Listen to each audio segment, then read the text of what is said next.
Whether you're foraging or utilizing the herbs you've grown yourself, it's worth focusing on timing and approach when it concerns harvesting. The very best time for this activity is in the early part of the day, after the early morning dew has actually dried, however prior to the sun's heat starts to set in. This maintains the optimum taste and energetic strength of the plant. Be sure only to take what you need for your spell or recipe, unless you're pruning to promote more growth. Researching your private herbs will help you get a sense for just how much is ideal to take at one time, and how often to do so. The leaves of some plants, like basil and patchouli, can be quickly pinched off with your fingers. Others, like rosemary, have heartier stems and need a cutting tool.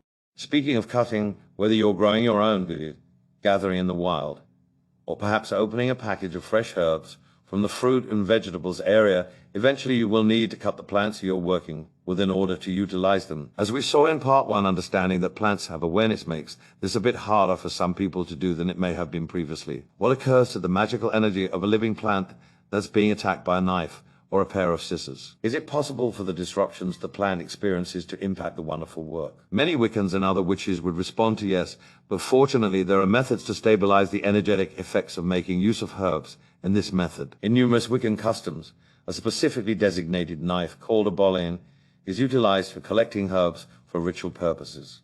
This knife is usually, however not always, white-handled, and the blade might be directly or slightly curved like a sickle. Utilizing a boleyn or other designated knife strictly for your wonderful work, as opposed to collecting a little bit of basil for your pasta sauce, is one way to honor the energy of the plant being collected. Some witches, especially those who are proficient in the cooking area, see no genuine distinction between ritual spellwork and cooking, as all of their work with herbs is infused with magic, and so they feel no need to preserve a separate knife or other cutting tool. Whether you choose to keep a boleyn, the main thing to focus on is your energy and focus when cutting into a plant. Preserve a respectful and reverent attitude and thank the plant for sharing its gifts with you. Some witches like to leave an offering to the plant, such as a small crystal or a few drops of milk or grains. Depending on how typically you collect from plants, this might or may not be practical. However, it's a good way to advise yourself to communicate the plant spirits instead of just mindlessly snipping away at them. One more useful alternative is to use them a little water,